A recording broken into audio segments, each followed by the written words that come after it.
Hello students, welcome back to our channel learning platform. Today we will discuss about a chapter Indigo. हमने इससे पहले वाली video में इस चैप्टर को डिस्कस किया था और आज हम इसके क्वेश्चन आंसर्स को डिस्कस करने वाले हैं. लेकिन उससे पहले हम इसके कुछ वर्डनिंग्स मतलब डिफिकल्ट वर्ड्स जो हैं उनको डिस्कस करेंगे. ठीक है. फर्स्ट इज अर्ज. अर्ज मतलब होता है आग्रह, किसी चीज के लिए आग्रह करना. पीजेंट्स किसान होते हैं. शेयर क्रॉपर्स होते हैं बटाईदार. शेयर क्रॉपर्स मतलब कि बटाईदार. बटाईदार कौन होते हैं? जो किसी और की लैंड पे काम करते हैं, उनकी खुद की कोई लैंड नहीं होती और जो उनकी क्रॉप्स होती हैं उनको वो टैक्स के रूप में उन बड़े जो जमींदार होते हैं, लैंडलॉर्ड्स होते हैं, उनको देते हैं. वो होते हैं बटाईदार.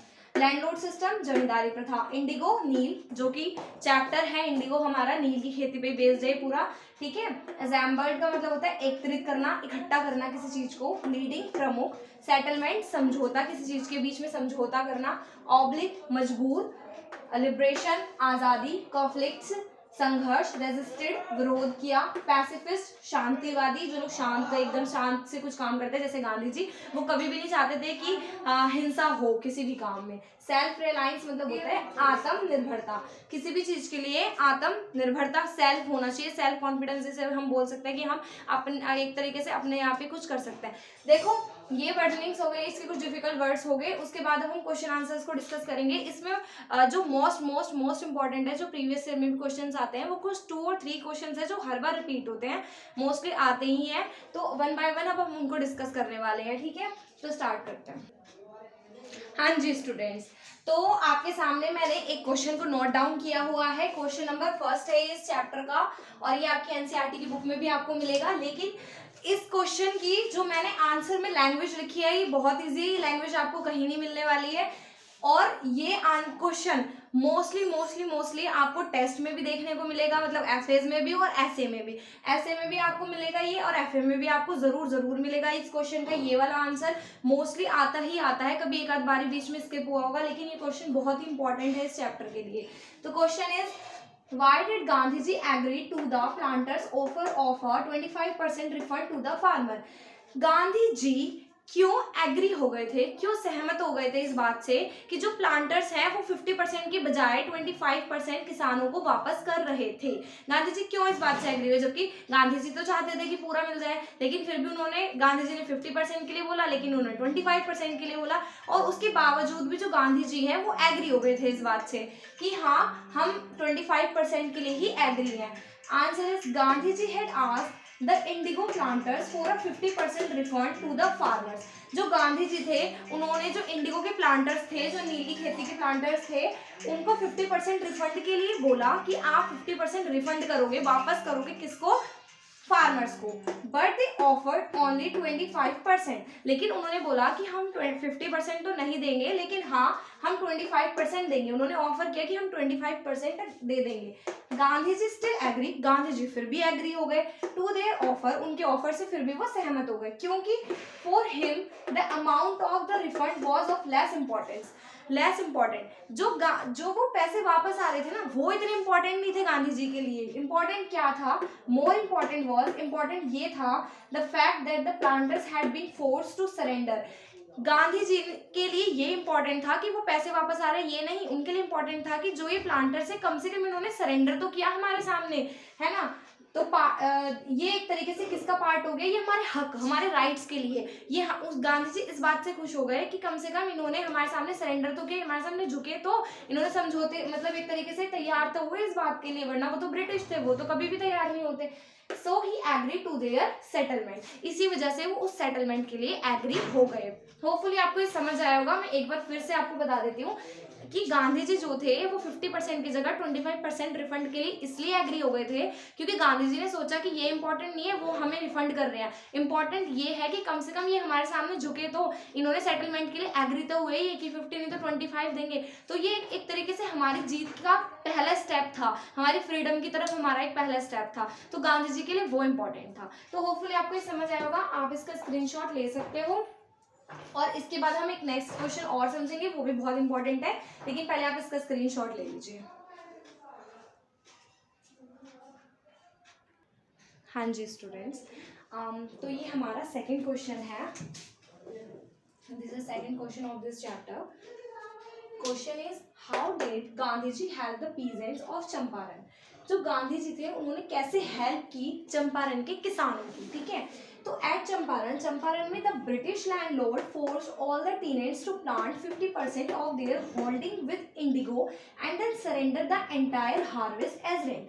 चंपारण में जो ब्रिटिश लैंडलॉर्ड थे वो फोर्स करते थे किसको, टीनेंट्स को, जो कि यानी कि जो किसान थे वहाँ पे, जो किराएदार के एक रूप में काम कर रहे थे उनकी लैंड पे, उनको फोर्स कर रहे थे कि आपको क्या करना है, जो आप इंडिगो की खेती वहाँ पे चल रही थी उसके लिए this increase the misery of the poor teenage. मतलब वो क्या फोर्स कर रहे थे, मैं आपको बताती हूँ। वो फोर्स ये कर रहे थे अपने किसानों को कि आपको जो भी आप हमारे ज़मीन पे क्रॉप्स, मतलब नील की खेती वहाँ पे उस टाइम पे चल रही थी, तो जो भी आप इस यहाँ पे क्रॉप्स को उगाओगे उसका वो 50% का हमें आप जितना भी आप उस पर ऑब्टेन करो, मतलब जितना भी आप उस पर ऑब्टेन करोगे, जितना भी प्राप्त करोगे, वो सारा आपको हमें एक टैक्स के रूप में देना होगा, ठीक है। मतलब वो जितना उगाएंगे वो सब उसको टैक्स के रूप में ही किसको दे देंगे, लैंडलॉर्ड को दे देंगे। इससे क्या हो रहा था, इंक्रीज हो रहा था माइजरी, यानी कि उनके अंदर एक दुख, वो बेचारे दुखी हो रहे थे, ठीक है, कष्ट जैसे बोलते हैं ना, पुअर टीनेज जो थे उन्हें बहुत दुख हो रहा था। But when synthetic indigo was developed and indigo plantation was no longer profitable, फिर क्या हुआ, मैंने आपको बताया था कि जर्मनी में फिर क्या करा था इन्होंने कि एक सिंथेटिक इंडिगो जो थी वो डेवलप करी जा रही थी वहाँ पे, तो जो किसान बो रहे थे उसकी कोई भी वैल्यू नहीं रही थी, वो प्रॉफिटेबल नहीं थी। तो जो लैंडलॉर्ड थे उन्होंने बोला कि आपने जितना हमारी जमीन पे ये काम करा है उसकी भरपाई को आपको करना पड़ेगा, ठीक है। तो उसकी भरपाई को आपको मतलब हमें देना पड़ेगा, to pay them compensation for releasing them from the 50% arrangement। मतलब कि उन्होंने क्या बोला कि हमें मतलब जो 50% आप हमें दोगे जो आपने हमारे लैंड को यूज करा है उसके लिए। तो गांधी जी उस टाइम पे चंपारण में गए थे, मतलब गए हुए थे, तो उन्होंने वहां पे क्या किया, बिना किसी भी मतलब कि किसी भी झगड़े के, फसाद के, किसी भी लड़ाई झगड़े के बिना उन्होंने उस बात की डिसऑबिडेंस, मतलब उसकी सराहना नहीं करी, उसकी आज्ञा नहीं मानी कि फोर्स द लैंडलॉर्ड। इवन उन्होंने फोर्स किया जमींदारों को कि वो रिफंड करेंगे 25%, किसको, पीजेंट्स को, उनके कंपनसेशन के रूप में, मतलब उनके जितने भी इन लोगों ने इनका बर्बाद किया सब कुछ, उसके रूप में 25% वो किसानों को पे करेंगे, रिफंड करेंगे। ये सब गांधी जी ने किया। तो इसी प्रकार गांधी जी ने किसानों की हेल्प की। पर मैं आपको फिर बता देती हूँ, जब चंपारण में गांधी जी गए थे उस दौरान वहाँ पे क्या हो रहा था, जो लैंडलॉर्ड्स थे वो किसानों को बोल रहे थे कि आप हमारी जो जितनी भी लैंड पे आप खेती कर रहे हो नील की, उसका जितना भी आपको उगाओगे या फिर जितना भी आपका होगा वो 50% आप हमें टैक्स के रूप में दोगे। तो उन लोगों ने बोला, मतलब वो ये दे रहे थे, चल रहा था काम, लेकिन एकदम से जब जर्मनी में सिंथेटिक इंडिगो की खेती होनी स्टार्ट हो गई तो जो किसान यहाँ पे कर रहे थे वो एकदम कामयाब नहीं थे, वो इतनी प्रॉफिटेबल नहीं रही थी फिर।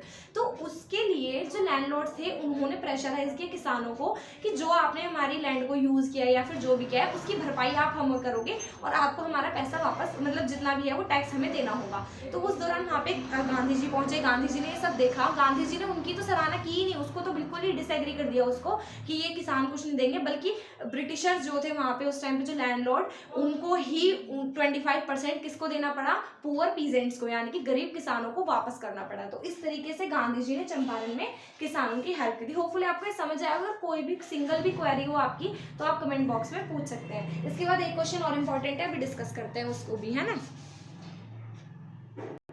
हाँ जी students, this is the last question of this chapter. Question is how was the Champaran incident turning point in Gandhi's life. कैसे जो चंपारण का एक एपिसोड था, यानी कि जो चंपारण में गांधी जी ने किया वो कैसे उनकी लाइफ के लिए एक टर्निंग पॉइंट था, कैसे वहाँ सब कुछ बदल गया एकदम से गांधी जी की लाइफ में। Gandhi ji came to Champaran to fight against the injustice of the landlord system. Gandhi ji वहाँ क्यों गए थे चंपारण में, वो इसलिए गए थे क्योंकि वहाँ पे जो लैंडलॉर्ड सिस्टम चल रहा था, जमींदारी प्रथा जो वहाँ पे शुरू से चलती आ रही थी, उसके अगेंस्ट, उसके खिलाफ आवाज उठाने के लिए वहाँ गए। Most of the land in Champaran was divided into large state on by English man. जितनी भी वहाँ पे सारी ज़मीन थी वो एक तरीके से डिवाइड हो चुकी थी, बहुत ज़्यादा बड़े उस पे माने में, एक तरीके से किसके, इंग्लिश मैन, मतलब जितने भी ब्रिटिशर्स थे उनके हवाले थी वहाँ पे जितनी भी ज़मीन थी। Who hired Indian teenage to grow indigo there, और वो क्या करते थे, हायर करते थे वहाँ से किसको, जितने भी इंडियंस थे ना उनको हायर करते थे कि आप हमारी ज़मीन पे काम करोगे, ठीक है।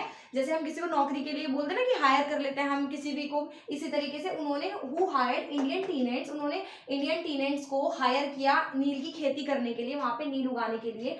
The Indian peasants were share croppers, जो इंडियन पीजेंट्स थे वो कौन होते थे, बटाईदार, जिनकी खुद की जमीन नहीं होती थी, वो किसी और की जमीन पे काम करते थे।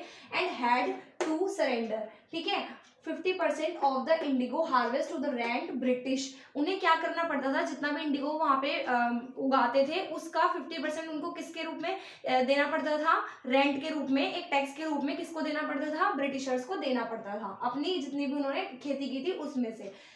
आफ्टर सिंथेटिक इंडिगो, जब सिंथेटिक इंडिगो जो थी वो डेवलप हुई, सिंथेटिक इंडिगो कहाँ पे डेवलप हुई थी, जर्मनी में, ठीक है, was develop, the English man obtained fresh agreement from share cropper to pay them compensation. उन्होंने क्या बोला, क्योंकि अब तो उनके पास सिंथेटिक आ गई थी भाई इंडिगो, तो उन्होंने इंडियंस जो जितने भी पीजेंट थे, शेयर क्रॉपर्स थे, उनको बोला कि मतलब आपको हमें, अब मतलब जितना भी आप लोगों ने यहाँ पे काम वाम किया है उसका कंपनसेशन आपको हमें देना पड़ेगा। Many refuse to sign and other wanted their money back, मतलब कुछ जो थे उन्होंने उस पर सिग्नेचर कर दिए थे जो एग्रीमेंट था, और कुछ ने नहीं किए थे। At this point Gandhi ji arrived in Champaran, इसी समय जो गांधी जी थे वो कहाँ पहुंचे थे, चंपारण में पहुंचे थे। With an aim to free the peasants from fear, कि किस एम से, क्या उनका एक एम था वहां जाने का, वो एम ये था कि उन्हें फ्री कराना था पीजेंट्स को डर से, ब्रिटिशर्स से जो वो डरते थे उस डर को उन्हें भगाना था गांधी जी को। ही कलेक्टेड ऑल द फैक्ट्स, उन्होंने जितने भी फैक्ट्स थे ब्रिटिशर्स के खिलाफ, जितने भी सबूत एक तरीके से बोल सकते हैं, उन सबको इकट्ठा किया, मतलब जगह जगह जाके, हमने जैसे समरी में डिस्कस किया था, वो बहुत सारी जगह गए, मुजफ्फरपुर गए, तिरहुत गए, बहुत जगह पे वो गए थे, उन्होंने वहां से एक एविडेंस के रूप में सब कुछ कलेक्ट किए facts. The Champaran episode revealed Gandhiji's principle in the political field, यानी कि जो चंपारण में मतलब जो ये सब कुछ हुआ उसने क्या रिवील किया, गांधी जी के सिद्धांतों को एक पॉलिटिकल फील्ड, मतलब उन्होंने वहां पे एक पॉलिटिकल फील्ड उन्हें मिल गई थी।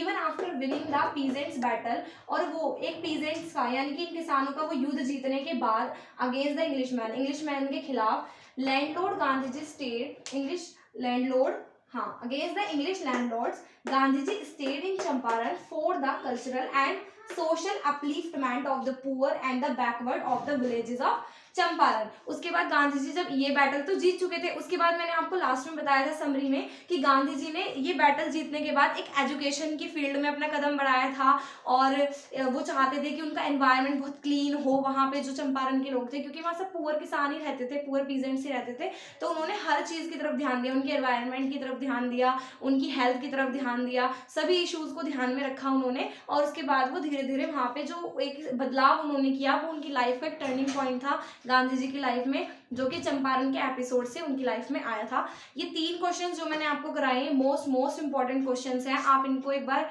लर्न कर लेना, यहाँ से आप स्क्रीनशॉट भी ले सकते हो। और कुल मिला के बात यही है कि गांधी जी की लाइफ का भी ये टर्निंग पॉइंट के लिए भी वही आंसर हो गया, और जो 25 रिफंड था वो गांधी जी ने 25 के लिए क्यों हाँ किया 50% के बजाय, क्योंकि वो चाहते थे कि रिफंड उनके लिए इंपॉर्टेंट नहीं था, इंपॉर्टेंट था कि ये लोग सेटलमेंट के लिए हाँ कर दिया इन्होंने, और ये हमारे सामने एक तरीके से झुके, तो ये हमारे फ्रीडम की एक पहला स्टेप है हमारे लिए, तो उन्हें वो चीज़ बहुत अच्छी लगी थी। ठीक है, तो ये स्टोरी इसी पे बेस्ड है प्रॉपर तरीके से, ठीक है, तो आपको होपफुली ये समझ भी आ गई होगी, स्क्रीनशॉट लेना है तो ले लीजिए, और अगर आपको ये वीडियो अच्छा लगा हो तो लाइक शेयर सब्सक्राइब ज़रूर करना। Thank you so much.